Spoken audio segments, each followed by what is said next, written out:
Analisis horizontal adalah suatu analisis persentase kenaikan atau penurunan yang terdapat di dalam berbagai pos akun laporan keuangan. Yang komparatif, berdasarkan analisis horizontal, kita bisa mengetahui jumlah pada setiap pos laporan tahun terakhir bila dibandingkan dengan pos laporan yang ada di tahun sebelumnya. Setiap jumlah peningkatan dan penurunan per pos akan dicantumkan termasuk dalam peningkatan dan penurunan persentase. Jadi, bisa kita simpulkan bahwa analisis horizontal adalah analisis yang membandingkan dua laporan, yaitu laporan keuangan pada tahun sekarang dan laporan sebelumnya.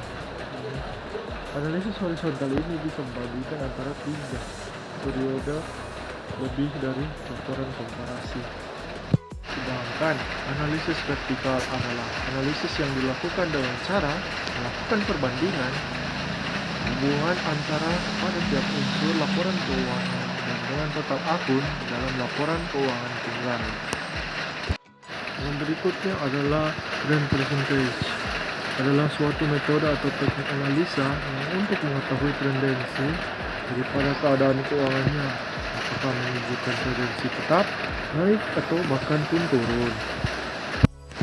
Nah, yang berikutnya adalah analisis rasio, adalah satu angka yang dibandingkan dengan angka lain sebagai suatu hubungan.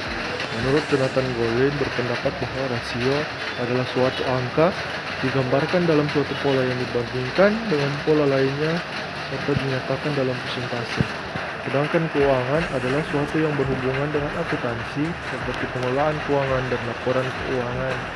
Analisa rasio keuangan digunakan oleh dua pengguna utama, yaitu investor dan manajemen.